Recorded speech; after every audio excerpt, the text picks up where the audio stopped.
I had the picture posted of the syringe in my arm because I wanted people to see that I was getting the vaccine and it's fine to get the vaccine. And I had people writing in saying that I'm from the devil.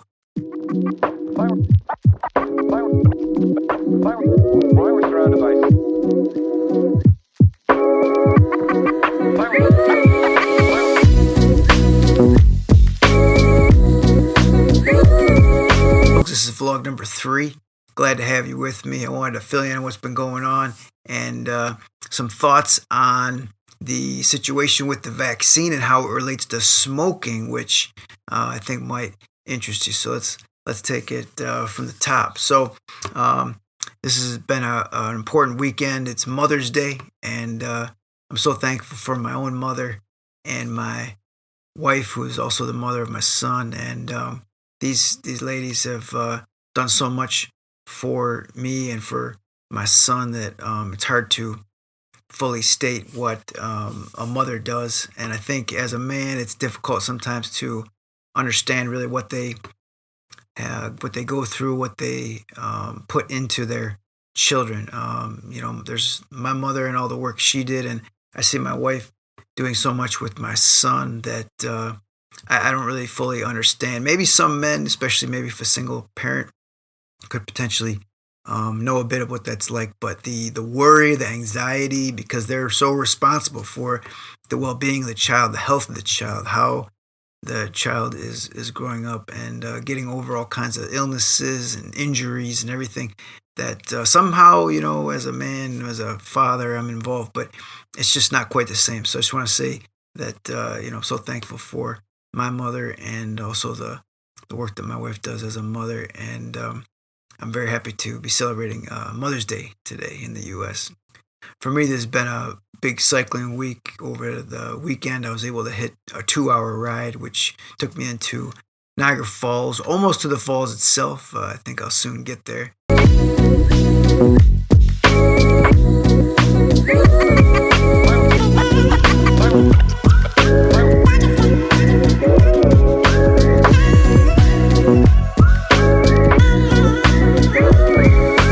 Hitting the bike for that long, it makes you a lot stronger as a cyclist and able to compete if there's races again soon, maybe some type of triathlon or something I'll be able to get into. But cycling to me is a way to do a sport that's different from running with all the pounding that it really starts to affect. I think it affects your joints and makes you a little bit sore, where cycling has no impact and it's smooth on the joints. So I'm thankful for that, and be able to get out on the bike, especially on the weekend for the longer ride. And those rides of 2 hours really improve your aerobic fitness to such a great extent. There's a bunch of videos on YouTube and a bunch of writing on how 2 hours is sort of the mark where your aerobic fitness really improves greatly. There's a lot of physical changes to your body. So I'm looking forward to taking advantage of those changes that come from riding for such a long period of time. For Mother's Day weekend, we were able to head over to Kalkenberg Farm.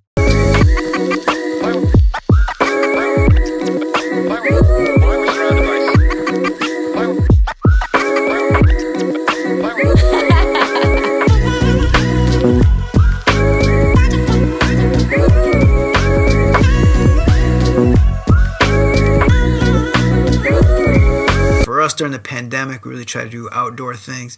We really haven't done nearly anything indoors in a year, and we're trying to keep our son safe until the vaccine comes out for children. So still waiting for that.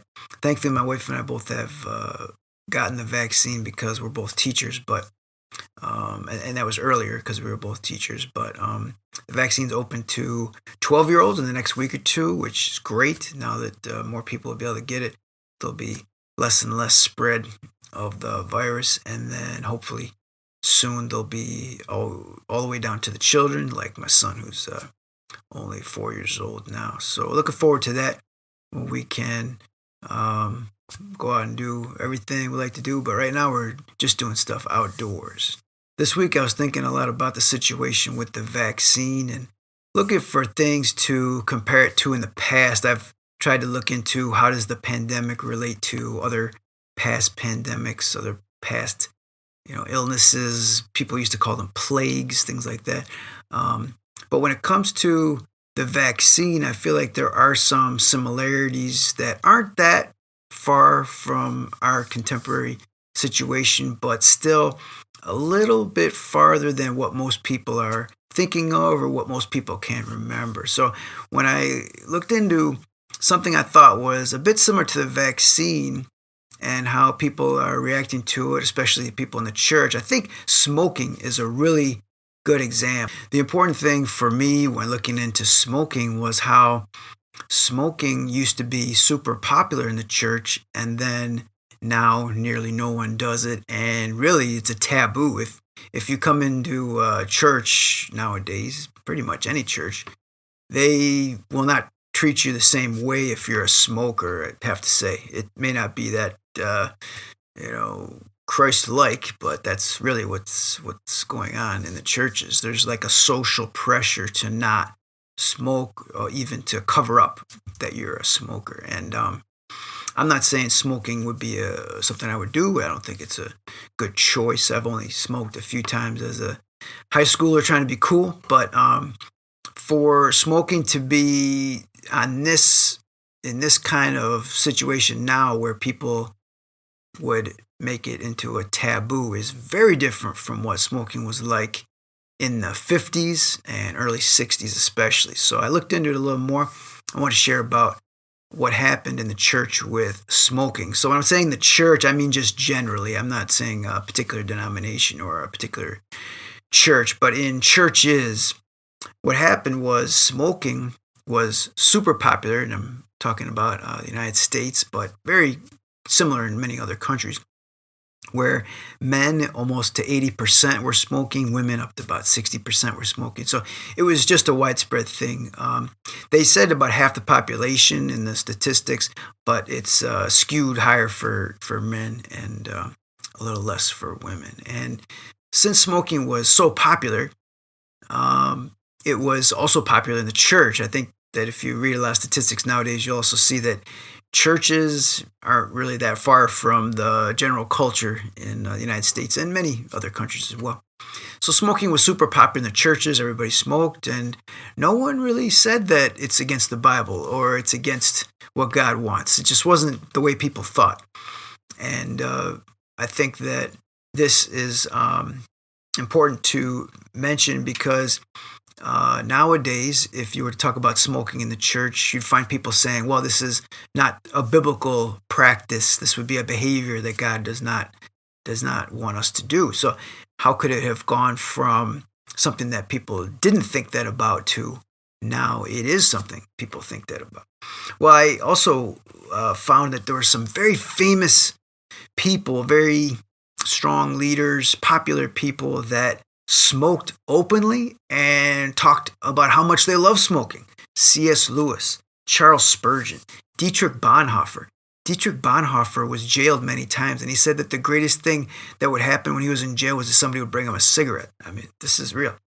Reinhold Niebuhr, J. Gresham Machen, Karl Barth. I mean, many people in the church were smoking. Many people were seeing smoking done by the leaders. It wasn't just some movement of the regular people. This is everybody top to bottom. And so what did the people think of it at that time? Did they think that they were all sinning? Did they think that the leaders of the church were sinning? Really, the answer is simple. No, they didn't. Whether it was cigars, whether it was tobacco, whether it was, cigarette tobacco, it doesn't matter. Nobody thought it was sinning, and they didn't think it was against the Bible. Well, the thing that changed the church from viewing smoking as not a problem to a huge problem was not anything anybody read in the Bible. What happened is scientists realized from doing research and study that people were getting cancer and other illnesses from smoking that were totally preventable if you weren't smoking. This is a case of doctors and scientists presenting all this information. And in 1964, the U.S. Surgeon General put out the report that first announced that smoking was causing all kinds of horrible illnesses and diseases that were totally preventable. Now, the U.S. government, in accordance with what the Surgeon General said, also started to make laws to make smoking more difficult to do and more expensive. That's why we have such expensive cigarettes today. There was nothing like that with the taxes back in the 50s and 60s especially. So what do you think happened in the church when the Surgeon General said that? Do you think that everybody stopped smoking all of a sudden? Answer, no way. The churches didn't immediately say it was wrong and that people should stop smoking, and it was not a taboo all of a sudden. Basically what happened was the people were upset that the Surgeon General said smoking was unhealthy and questioned the integrity of the doctors and that maybe these educated people don't know what they're talking about. They said that, hey, my neighbor, he's 80 years old and he smokes. They would talk about anecdotal evidence that people around them were doing fine and smoking. So I think that this kind of describes generally what was going on at the time. Of course, there were some people in the churches saying smoking was wrong, but in general, it was a small number. And after the Surgeon General said it, some people turned and said, I think I'm going to stop smoking, but not many. It would have been a very small group. So what we learned from the church's experience in the 60s with all this new information is that really science is what impacted people to change their mind from smoking is okay to smoking is a sin.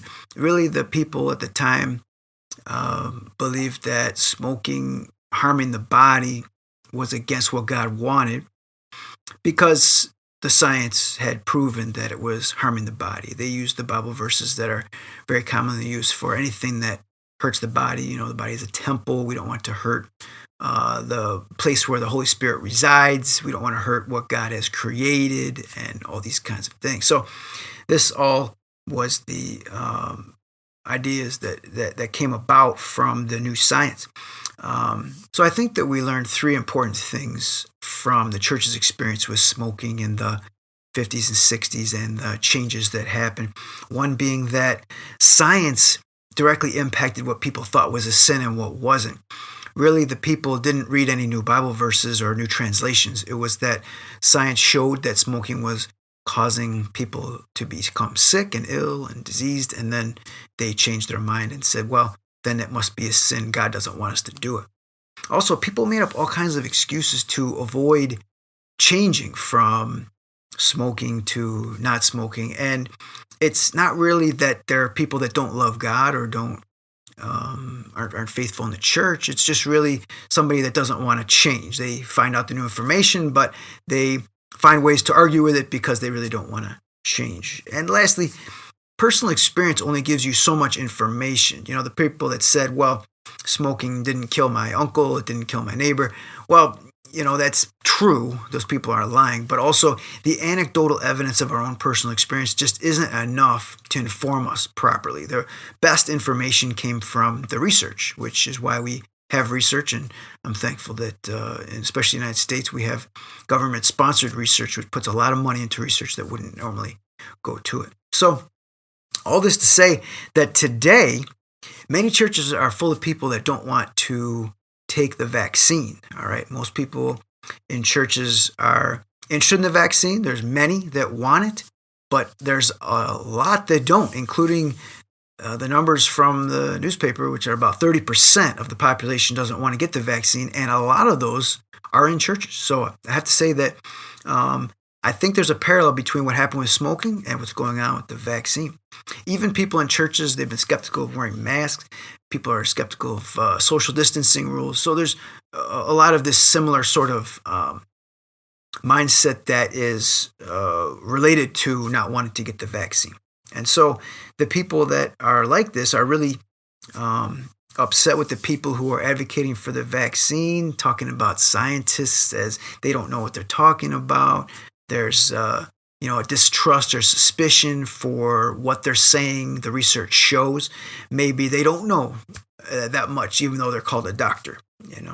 Um, they also have said things about how the scientists and doctors maybe have a personal motive for trying to get you the vaccine. Maybe they're getting some financial gain out of getting the vaccine into people's arms.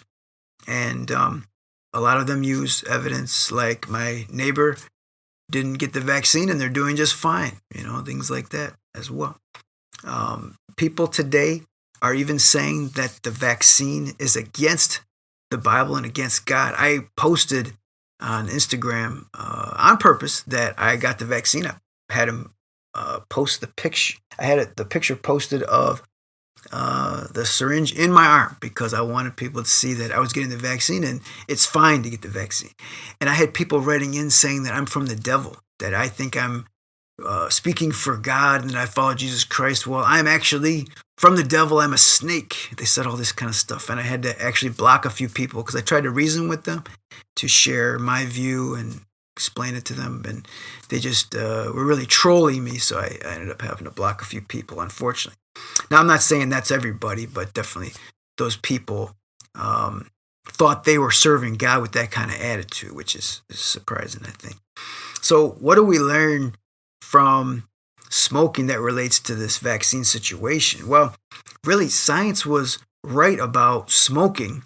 And just because somebody said, I don't think it's right, doesn't mean it's not.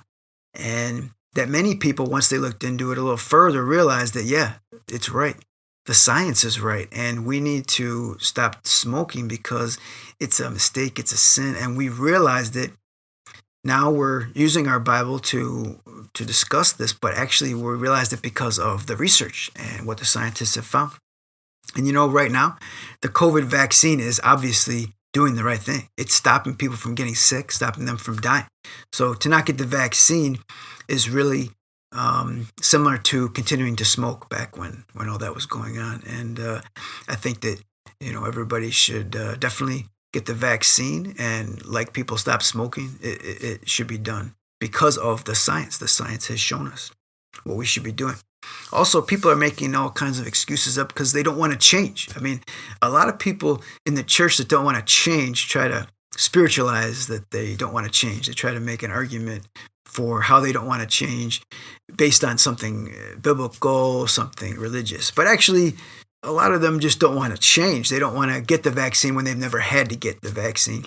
And when they got vaccines as a child, they didn't have much to complain about because they were children. But now they're adults. They want to decide for themselves, and they don't want to get the vaccine. But really, not changing is causing more problems. And there's no real reason to not get the vaccine in this case when it's really just a problem of somebody not wanting to change.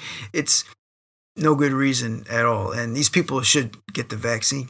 The vaccine has been shown to do excellent things. In the United States, the rates of elderly dying is extremely low now, and it's because they're all vaccinated. Now, there's also the issue of personal experience. My neighbor didn't die from COVID. My coworker didn't die from COVID. But, the way that personal experience can only be so informative is important to keep in mind. Because with smoking, I had a grandfather who lived to be in his 80s, and he smoked every day since he was about 10 years old. Well, he made it, okay? He made it into a very long life, even though he's a smoker. But if I was to just go on his life as the information that helps me see that smoking is actually not a problem, I would be smoking now, right? But I have to realize that that's actually not the norm. That's actually not the norm, and that the norm is what the scientists have researched and found. And when it comes to COVID, we're seeing that people are getting sick in different ways that are unexpected. A young, healthy person gets sick, and maybe they have a lung problem that lasts for a while. They had research, they had doctors meeting with football players early on. The whole team was getting COVID, and they were talking about their hearts being enlarged.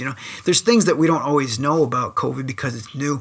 And so if you get the vaccine, you avoid the possibility of all of these terrible things happening. So it's just personal experience can't give you the kind of information that doctors that have spent their entire lives studying this know. It's just impossible for us to think that we could possibly have the types of insights that they have. So definitely, personal experience is really a limit on us, and it's much better to go the route of trusting educated and experienced people that that really know more about this.